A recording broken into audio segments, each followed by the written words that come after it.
नमस्कार दोस्तों, मैं मनोज शुक्ला स्वागत करता हूं आप सभी का इस चैनल पे। इसका नाम है डिस्कशन विद मनोज। और हम यहां पर डिस्कस करते हैं नई नई वैकेंसीज़ को, वो भी पूरी डिटेल में। और सभी के डाउट भी अपन लेते हैं, ठीक है। उनको भी मैं सुलझाने की कोशिश करता हूं अगर आपको कोई डाउट रह जाए तो इसी क्रम में आज हमारे पास जो वैकेंसी आई है ना, वो आप देख सकते हैं स्क्रीन पर। इंडिया एग्जिम बैंक, ठीक है। देखिए, वैकेंसी वीडियो शुरू होने से पहले मैं बता दूं आपको, क्योंकि मैं यहाँ पे कुछ छुपाता नहीं हूँ, ना ही कुछ ऐसा है भी। ये वैकेंसी पूरी तरीके से कॉन्ट्रैक्ट बेसिस पर है। अब कॉन्ट्रैक्ट बेसिस पर है तो आपका अगला सवाल है ना। अब आप में से कुछ लोग जो इस वीडियो को देखना चाहेंगे, है ना, तो मैं पहले उनको ये बता दूं कि यहाँ देखिएगा ध्यान से।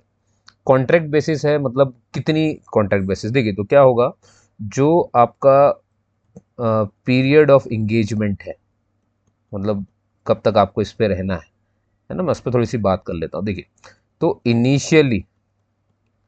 इनिशियली इन्होंने कहा है कि आपको 3 साल तक के लिए हमारे साथ काम करने का मौका मिलेगा। लेकिन है ना, यहाँ पर इन्हें लिखा है विल एक्सटेंड, है ना, अगर सेटिस्फैक्ट्री, इफ सेटिस्फैक्ट्री, ये थोड़ा सा ज़्यादा हो गया। अगर आपका जो वर्क है वो सेटिस्फैक्ट्री है तो फिर इसको 2 साल और एक्सटेंड कर देंगे। यानी टोटल आप ये मान के चलो, अच्छा काम करने के बाद आपको 5 साल के लिए यहाँ पर रहने का मौका मिलेगा। और नो डाउट ये जो आप 3 या 2 साल रहेंगे, ये आपके एक्सपीरियंस में काउंट हो जाएंगे, ठीक है ना। अब देखिए, यही तो ज़रूरी चीज़ है ना, ये एक्सपीरियंस आज के ज़माने में। तो ये एक्सपीरियंस आपके पास है तो बढ़िया है। अब फीस की मैं आपसे बात कर दूं, देखिए ध्यान से सुनिए। फीस जो है वो 600 रुपये की है ना। ये भी बहुत सारे लोग जल्दी जल्दी पूछते हैं। तो एक तो जनरल के लिए, ओबीसी के लिए और इकोनॉमिकली वीकर सेक्शन, है ना, इकोनॉमिकली वीकर सेक्शन ईडब्ल्यूएस, सबके लिए इतना है। और जो नील है ना, मतलब उनके लिए फ्री है। किसके लिए? SC, ST, person with benchmark disability, और अपनी महिलाओं के लिए, ठीक है ना, इनके लिए बिल्कुल फ्री है। ठीक है, जिनके लिए फीस थी वो मैंने आपको बता दी। एज जो है वो सब में अलग है, मैक्सिमम एज, है ना, लेकिन मिनिमम एज आप मान सकते हो 27 से 28 साल रहेगी, ठीक है ना। इसमें क्या है, हर जॉब में कुछ ना कुछ एक्सपीरियंस तो मांगा ही गया है। सबसे मिनिमम एक्सपीरियंस 1 साल का है, जो कि पीडीएफ के सबसे नीचे वाली पोस्ट के लिए है। मतलब जो पीडीएफ में सबसे नीचे पोस्ट दी होंगी उनमें 1 1 साल का मांगा गया है। बाकी में आप देखेंगे 5 साल, 5 साल, 2 साल, 3 साल, ऐसे करके कुछ दिया हुआ है। फॉर्म जो है वो शुरू हो रहा है 24 सितंबर से, है ना। शुरू मतलब हो रहा है ये। और 14 अक्टूबर इसकी लास्ट डेट है। और इसमें पेपर या सिलेक्शन कैसे होना, मैं बता देता हूँ आपको। सिलेक्शन आपका ऐसे होगा, है ना। सिलेक्शन जो है, इसको पेन थोड़ा सा चेंज कर दिया जाए, है ना। सिलेक्शन ये क्या करेंगे, जैसे आप जो एप्लीकेशन भरेंगे, पहले तो ये ठीक से भरा होना चाहिए। तो ये लोग आपको पहले स्क्रीन करेंगे ना, स्क्रीनिंग होगी आपकी। स्क्रीनिंग का मतलब आपको कुछ आगे देना नहीं है यहाँ पर। स्क्रीनिंग मतलब आपके एप्लीकेशन की स्क्रीनिंग होगी, ठीक है। एप्लीकेशन जो लोग एलिजिबल होंगे, ठीक से फॉर्म भरा होगा, उनके एप्लीकेशन को स्क्रीन कर लिया जाएगा। अब जिनके एप्लीकेशन को स्क्रीन किया गया है, मतलब एक तरह से उन्हें शॉर्ट लिस्ट किया गया है, तो उनको इंटरव्यू के लिए बुलाया जाएगा, ठीक है ना, इंटरव्यू के लिए। अब इसमें एक चीज़ ध्यान रखिएगा, जो लोग इंटरव्यू में आ रहे हैं, अपियर होने, जो इंटरव्यू देने आ रहे हैं, उन लोगों को अब ये स्क्रीनिंग कैसे होगी मैं भी बताने वाला हूँ। ध्यान सुनना कि ये लोग सिलेक्ट कैसे करेंगे। तो बनी बात है, ये क्या करेंगे, आपके जो ग्रेजुएशन के परसेंटेज है ना, आपकी ग्रेजुएशन या मैं कह लूँ पोस्ट ग्रेजुएशन के, ठीक है ना, जो परसेंटेज है ना, उसी का कट ऑफ बनाएंगे, ठीक है ना। और उसी के बेसिस पर आपके एप्लीकेशन को शॉर्टलिस्ट कर लेंगे, ठीक है ना। इसी को कहते हैं स्क्रीनिंग होना। इसे क्या कहेंगे भैया, ये स्क्रीनिंग हो गई है ना। तो ये स्क्रीनिंग होगी। स्क्रीनिंग के लिए फिर आपको इंटरव्यू के लिए बुलाया जाएगा। जो लोग इंटरव्यू में आएंगे, अपियर होने आ रहे हैं, है ना, अपियर होने, पास होने की बात नहीं करो, जो अपियर होने आ रहे हैं उनको कोई भी टीए डीए नहीं मिलेगा। यानी आने जाने का भत्ता उनके लिए नहीं है। लेकिन जो लोग इंटरव्यू को क्वालिफाई कर लेंगे, यानी जो लोग इंटरव्यू को हो गए शॉर्टलिस्ट, हो गए शॉर्टलिस्ट हो गए, उनके लिए भैया सेकंड एसी, वो उसके लिए ये नहीं देखेंगे कि एससी एसटी क्या है, जात पात नहीं देख रहे उसमें। सेकंड एसी का शॉर्टेस्ट रूट का टिकट जो है अवेलेबल कराया जाएगा। लेकिन वो भी सिर्फ तभी होगा जब आप उनको एक ओरिजिनल टिकट दिखाएंगे, है ना, अपने आने का। तो आप जब आए वहां से, तो जो भी टिकट्स आप आए वो अपने पास रखे रहिएगा, अगर आपको ये सुविधा चाहिए तो। क्लियर है कहानी मेरे हिसाब से? है ना। मैंने आपको लगभग लगभग सारी बातें यहाँ पे बता दी हैं। अब पता है नीचे आपको क्या देखना होगा कि हाँ कितनी पोस्ट है, कौन से कैटेगरी के लिए है और उसकी उम्र कितनी है, ठीक है, क्योंकि सभी की उम्र अलग अलग है। तो यहाँ देखो जरा, तो बस ये ऑफिसर्स की भर्ती कर रहे हैं अलग अलग विभाग में अपने, और वो भी कॉन्ट्रैक्ट बेसिस पे। कॉन्ट्रैक्ट की पूरी जानकारी मैंने आपको यहाँ पर दे दी है, आप इसे आराम से देख सकते हैं, है ना। ये इसका मुख्य पॉइंट था जो मैंने आपको अभी के भी बता दिया। अब अपन चलते हैं नीचे, आ जाइए, ठीक है। ये सब आपको डेट वगैरह सारी पता है। फॉर्म वॉर्म जब आप भरेंगे तो ये बता रहे हैं कि रजिस्ट्रेशन आईडी आएगा, तो आपको पता ही है भाई, ये सीधी सी बात है, ठीक है ना। स्क्रीनिंग वगैरह सब मैंने आपको समझा दी कैसे स्क्रीनिंग होगी। इंटरव्यू के लिए सिलेक्शन ऐसा है, मान लीजिए कि 1:10, मतलब एक पोस्ट पर 10 लोग को बुलाया जा रहा है। तो मान लो जैसे 2 पोस्ट है तो 20 लोग को बुलाया जाएगा। इस तरह से काम करेगा, ठीक है। टीए डीए कहाँ क्या मिलना है मैंने आपको सब बता दिया है। अब आ जाइए यहाँ पर, यहाँ से शुरू होता है आपका मुख्य, तो आपको यहाँ से ध्यान देना है।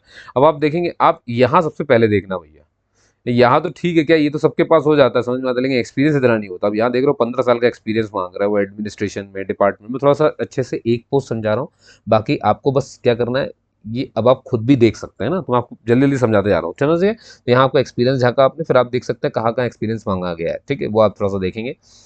45 साल यहाँ पे मैक्सिमम एज लिखी हुई है। ये देखिए जरा, एक पोस्ट है वो भी जनरल के लिए, थोड़ा सा आप देखना सीख लो। पोस्ट का नाम है ऑफिसर एडमिनिस्ट्रेशन, मुंबई में पोस्टिंग होगी, ठीक है। अब यहाँ पे लिखा क्या क्या आपके पास होना चाहिए, देखिए बैचलर डिग्री सिविल मैकेनिकल में हो, इलेक्ट्रिकल में हो, चल जाएगा, या फिर पोस्ट ग्रेजुएशन आप कर चुके हैं, है ना। आपके पास अगर है होटल या हॉस्पिटैलिटी मैनेजमेंट में, फैसिलिटी मैनेजमेंट में, तो भी भर सकते हैं। और मिनिमम 50% तो होना चाहिए। देख रहे हो, 3rd डिवीजन तक के बच्चे ले लिए जाते हैं, नहीं समझे, मतलब सेकेंड या मतलब ग्रेजुएशन की बात हो रही है यहाँ पर, ध्यान रखना, ठीक। और आर्मी वाले अगर बैकग्राउंड से हैं आप तो और प्रेफर्ड है। फिर ये बाकी की स्किल्स हैं उसको आपको पढ़ने की जरूरत नहीं है। अब आ जाइए ऐसे अगली पोस्ट में, तो देखो यहाँ पे 35, यहाँ पे 11 पोस्ट, और ये कैटेगरी वाइज सबकी अलग अलग लिखी है। एमबीए मांग रहे हैं फाइनेंस मार्केटिंग में, एमबीए वगैरह, ये 2 साल का कोर्स आपने किया हो फाइनेंस मार्केटिंग का, ठीक है ना, एमबीए वगैरह, और 50% आपके उसमें रहे हो, और बस खत्म कहानी, 5 साल का एक्सपीरियंस हो, है ना, वहीं पब्लिक सेक्टर बैंक वगैरह में। ऐसे ही अब आप नीचे आ जाओ जरा, तो देखो 40 साल का एक्सपीरियंस, यहाँ एक पोस्ट जनरल के लिए मुंबई में पोस्टिंग, एमबीए फाइनेंस वही सब में मांगा गया है, 2 साल का होना चाहिए, 50-60% मिनिमम, है ना। थोड़ा सा इसीलिए मैं कह रहा हूँ, थोड़ा सा ध्यान से देना है, देखना है आपको। एक्सपीरियंस 5 साल का मांग लिया है, ट्रेजरी में है तो भी चल जाएगा आपका एक्सपीरियंस। अब आ जाओ यहाँ, देखो यहाँ 35 साल है मैक्सिमम एज, किसमें, ऑफिसर कॉर्पोरेट कम्युनिकेशन में, 2 पोस्ट है जनरल के लिए, पोस्टिंग मुंबई में। मास्टर डिग्री मांग ली उन्होंने, है ना, कॉर्पोरेट कम्युनिकेशन में मांग ली, मास कम्युनिकेशन में, एडवर्टाइजिंग में, जर्नलिज्म में, 50% के साथ 5 साल का एक्सपीरियंस है, तो आप इसे भर सकते हैं। अब यहाँ जाइए, 35 साल यहाँ हो गया, थोड़ा सा नीचे कर दूँ कि यहाँ पे मेरा चेहरा आ जाता होगा। एक पोस्ट जनरल के लिए मुंबई में पोस्टिंग मिलेगी, मास्टर डिग्री मांग रहे हैं कॉर्पोरेट सोशल रिस्पॉन्सिबिलिटी में, सोशल साइंस विद, इन सब में होना चाहिए, और आपने सोशल साइंस वगैरह में 60% के साथ अपना डिग्री वगैरह सब खत्म किया हो, 5 साल का एक्सपीरियंस आपके पास होना हो। यहाँ आ जाइए, यहाँ पे भी देखिए 5 साल का एक्सपीरियंस है। यहाँ तो बीएससी वाले भर सकते हैं, बीटेक वाले भर सकते हैं, ब्रांच कंप्यूटर साइंस है, इंफॉर्मेशन टेक्नोलॉजी, इलेक्ट्रॉनिक्स कम्युनिकेशन, ये सब चल जाएगा। या आपने पोस्ट ग्रेजुएशन भी किया हुआ है, यानी जैसे कि एमसीए एमटेक किया हुआ है सीएसआईटी में, तो भी आप इसे भर सकते हैं। मैक्सिमम एज 35 है ना। और ये ऑफिसर कौन सा है, digital technology final core, Finacle core sorry, 6 post हैं, और ये कैसे बांटी गई, ये रही मुंबई में हेड ऑफिस, 5 साल का एक्सपीरियंस। बात समझ में आ गई ना। अब ऐसे चलते जाइए आप, ये देखिए जरा, एक पोस्ट जनरल की है, वही डिजिटल टेक्नोलॉजी फाइनेंशियल ट्रेजरी में है इस बार, फिनैकल ट्रेजरी में, 35 साल मैक्सिमम एज, मुंबई में ही पोस्टिंग है। अच्छा, इंटरव्यू आपका कहाँ होगा मैं बता देता हूँ। इंटरव्यू आपका हेड क्वार्टर में होगा भैया, हेड क्वार्टर में बुलाया जाएगा। और इनका जो हेड क्वार्टर है वो 2 जगह पर है, मुंबई में, या आप कह सकते हैं दिल्ली में। तो किसी भी एक जगह आपको जो है ये बुलाएंगे, तो वो आपको जब बुलाएंगे तो उस तरह से आपको कन्वे करेंगे मैसेज। 5 साल का एक्सपीरियंस चाहिए इसके लिए भी, बीएससी बीटेक वही सब सेम ब्रांच आप देख सकते हो, या एम टेक आपने किया हो तो आप उसे भर सकते हो, ठीक है। 35 साल। और ये इंफ्रास्ट्रक्चर हो गया, डिजिटल टेक्नोलॉजी इंफ्रास्ट्रक्चर, एक पोस्ट जनरल के लिए, है ना, पोस्टिंग आपको दिख ही रही होगी। एमटेक वगैरह अगर ये और लिखा है, या ये है तो भी चल जाएगा, और अगर ये है तो भी चल जाएगा, दोनों में से कुछ भी एक चल जाएगा, समझ गया ना, उससे फर्क नहीं पड़ता। 2 साल का एक्सपीरियंस, देखो अभी आया थोड़ा सा कम एक्सपीरियंस, नहीं तो अभी तो 5 साल ऐसा चल रहा था। और ये बीएससी आपने सीएसआईटी इलेक्ट्रॉनिक में किया हो, या बीई बीटेक किया हो इन्हीं ब्रांचेस में, तो भी आप इसे भर सकते हैं, समझ गए। ऐसी 2 पोस्ट अब आप देखेंगे मुंबई में है। और ये यहाँ पे पोस्ट का नाम देखो, डिजिटल टेक्नोलॉजी एप्लीकेशन मैनेजर, कौन भर सकता है, जिन्होंने ग्रेजुएशन किया हो 45% के साथ, बीएससी बीटेक कोई भी ग्रेजुएशन में, कंप्यूटर साइंस या आईटी से अगर आपने किया है तो इसे भर सकते हैं। या आपने पोस्ट ग्रेजुएशन किया है, एमटेक एमसी कुछ भी किया है 55% के साथ सीएसआईटी में, तो भी आप इसे भर सकते हैं। 5 साल का लेकिन एक्सपीरियंस आपको दिखाना पड़ेगा कि आपके पास है। ठीक है ना। अब यहाँ पर भी देख लो, ये देखो इन्वायरमेंटल सोशल गवर्नेंस है ना, कंप्लायंस, ये 2 पोस्ट है जनरल की, 40 साल की मैक्सिमम एज, और डिग्री आपकी engineering, environmental management, environmental science and certificate, ये सब में चल जाएगा। 60% आपके पास, 60% के साथ आपकी डिग्री होनी चाहिए। 8 साल का एक्सपीरियंस मांग लिया इसने, उसमें से भी 2 साल जो है वो इन्वायरमेंटल या सोशल रिस्क में आपने काम किया हो। तो देख रहे हो यहाँ पे 2 साल का एक्सपीरियंस मांग रहे हैं ये, ट्रेड फाइनेंस वगैरह में। ग्रेजुएशन आपकी वही इकोनॉमिक्स में हुई हो, एमएएमसी, पीएचडी आपने किया हो, स्पेशलाइजेशन इंटरनेशनल ट्रेड होगा, डेवलपमेंट इकोनॉमिक्स फाइनेंशियल, ये मतलब ट्रेड है, ये ब्रांच है। 35 साल की मैक्सिमम एज, और एग्जिम मित्र, बैंक ट्रेड फैसिलिटेशन, मतलब ये ऑफिसर इसका हो जाएगा एग्जिम मित्र का। 5 पोस्ट है, 4 जनरल की, एक ओबीसी की, मुंबई में पोस्टिंग है, 60% की डिग्री है, तो आप भर सकेंगे इसे। ठीक है ना। यहाँ देखो 5 साल का एक्सपीरियंस एमबीए वगैरह मान लिया, ह्यूमन एचआर में है ना, पीजीडीबीए, या 2 साल का आपने कोर्स किया हो, एमबीए तो 2 साल के होते हैं, 50% की डिग्री हो, 35 साल की ये मैक्सिमम एज, ऐसे ऊपर नहीं जाना है। ह्यूमन रिसोर्स मैनेजमेंट में ही है, 2 पोस्ट है, वो भी जनरल की है, बात खत्म हो गई। अब आ जाओ लीगल, 8 पोस्ट है, उसमें से ये बटा हुआ है कैसे, जनरल ओबीसी के लिए कितना कितना, 30 साल मैक्सिमम एज है। आपने बनी बात है लॉ में डिग्री हो, 50% लॉ की डिग्री का परसेंटेज होना चाहिए। और candidates working with public sector banks, मतलब जो पब्लिक सेक्टर बैंक के साथ काम कर रहे हो या फाइनेंशियल इनके साथ काम कर रहे हो और 2 साल से काम कर रहे हो, तो वो लोग इसे भर सकते हैं। तो ये लॉ वालों के लिए हो गया भैया। अब आ जाओ आप यहाँ पर loan operation and loan monitoring, 15 post है इसकी, इस ऑफिसर की, तो ये बटा हुआ है इस तरह से। मुंबई में ये 35 साल मैक्सिमम एज, एमबीए करके रखा हो, फाइनेंस चार्टर अकाउंट, ये सब में चाहिए भैया। 2 साल का फुल कोर्स आपने किया हो, है ना, या आपने सीए वगैरह भी किया हो, प्रोफेशनल एग्जामिनेशन दिया, तो भी सफिशियंट है। 50% की डिग्री चाहिए।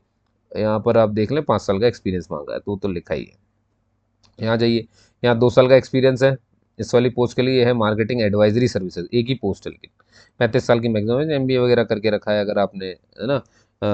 2 साल का फुल कोर्स 50% के साथ, तो आप इसे भर सकते हैं।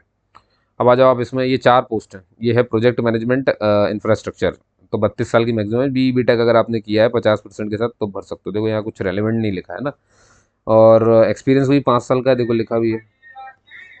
ठीक है, एक सेकेंड, फोन आ गया था मेरा।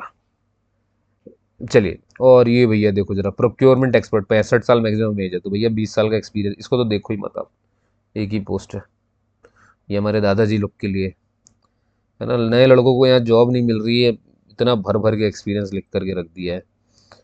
बेचारे यूथ घूम रहे हैं, और यहाँ देखो आप, यहाँ हाईली एक्सपीरियंस लोगों की तलाश है।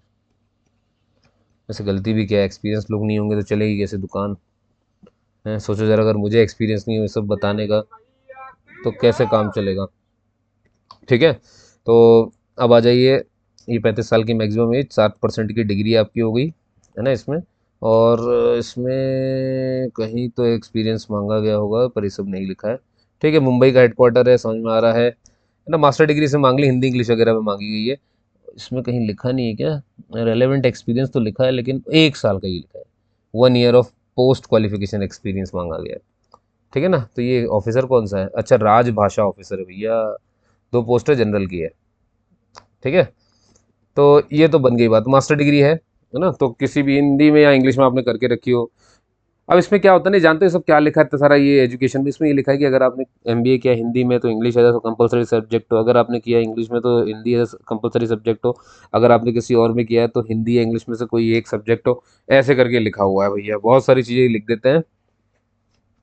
ऑफिसर रिसर्च कितने साल का, 2 साल का एक्सपीरियंस मांग रहे हैं यहाँ पर। ठीक है, पोस्ट ग्रेजुएशन वही इकोनॉमिक्स में, M M C, M S C, P H D वगैरह आपने करके रखी हो, 60% आपकी डिग्री के हो, किस में करी हो, लेकिन एम एम एस सी पे स्पेशलाइजेशन क्या हो, जैसे इंटरनेशनल ट्रेड हो गया, डेवलपमेंट इकोनॉमिक्स हो गया। 35 साल की मैक्सिमम एज है। रिसर्च एनालिसिस 5 पोस्ट है, वो इस तरह से बढ़ी हुई है। ठीक, यहाँ देखिए जरा, risk management group information security, 2 post, 35 साल की मैक्सिमम एज, इंजीनियरिंग ग्रेजुएट कोई भी भर सकता है, लेकिन branch computer science IT electronic, 5 साल का एक्सपीरियंस भी तो चाहिए भाई, मुंबई में इसकी पोस्टिंग होगी। ठीक, और ऐसे ही जरा रिस्क मैनेजमेंट में आ गए, एक पोस्ट है, 35 साल, एमबीए ये सब आपने किया हो, फाइनेंस वगैरह में, वही वही सब बातें लिखी हैं। 5 साल का एक्सपीरियंस है, रिस्क मैनेजमेंट है, तो आप इसे भर सकते हो। अब आ जाओ इधर, स्पेशल सिचुएशंस ग्रुप आ जाएंगे, है ना, 3 पोस्ट जनरल के लिए, 27 साल मैक्सिमम एज है भाई यहाँ पर, है ना। आपने पोस्ट ग्रेजुएशन किया हो 50% के साथ आपके, तो आप इसे भर सकते हैं। और एक्सपीरियंस यहाँ पर लिखा है मिनिमम 2 साल का मांगा ही गया है। ठीक है ना। अब अपन लास्ट में आ रहे हैं, सस्टेनेबल इंटरप्राइजेस ऑफिसर। तो 3 पोस्ट है, तीनों जनरल के लिए, 35 साल की मैक्सिमम एज, और CA MBA PG DBM कुछ भी आपने अगर किया है, 50% डिग्री आपकी उसमें है, डिग्री में 50% है तो भर सकते हो। 5 साल का एक्सपीरियंस भी चाहिए आपको। अब यहाँ से देखो, मैंने कहा था ना ये आगे, अब ये ट्रेजरी एंड अकाउंट ऑफिसर है, एक पोस्ट जनरल के लिए, या 1 साल का एक्सपीरियंस है। ये देखो भाई, ये फ़ायदा हो जाएगा। अब इसने कहीं पर भी काम किया होगा, फ़ायदा हो गया, इसको भर सकता है ये फॉर्म। ठीक है, 28 साल की मैक्सिमम एज, यहाँ देखो 30 साल की मैक्सिमम एज, 1 साल का एक्सपीरियंस है ना। टैग फॉर लोन अकाउंटिंग ऐसा ऑफिसर, 2 है पोस्ट और वो भी जनरल की है। CA MBA वगैरह मांग रहे हैं 50% के साथ, कोई बड़ी बात नहीं है। फिर देखो 1 साल के मांग लिया उन्होंने, 30 साल maximum age. Tag for resource raising, 2 post है जनरल के लिए, CA MBA वगैरह किए हैं, 50% का तो भर सकते हैं। ठीक, यहाँ आ जाओ, फिर से 5 साल आ गया, है ना। तो ये ट्रेड एंड फैसिलिटेशन ग्रुप है, 3 पोस्ट जनरल के लिए है, और 35 मैक्सिमम एज है। पोस्ट ग्रेजुएशन MBA वगैरह ये सब आपने किया है तो ठीक है।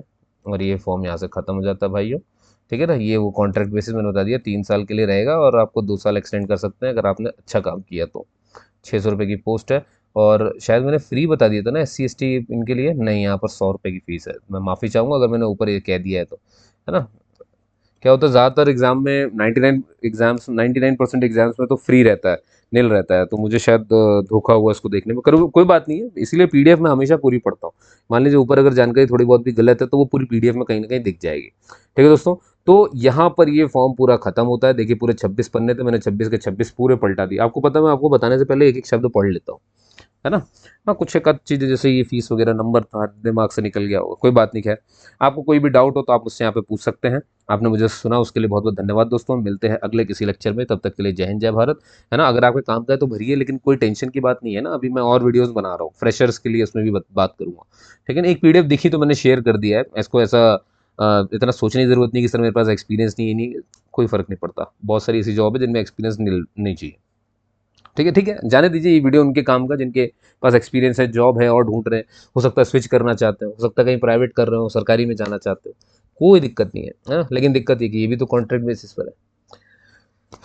क्या करोगे दोस्तों, कमाने के लिए इंसान को हाथ पैर तो मारना ही पड़ता है। चलिए ठीक है, मिलते हैं दोस्तों, है ना। सब एक ही दुख से जूझ रहे हैं इस समय। जय हिंद जय भारत, मिलते हैं अगले वीडियो।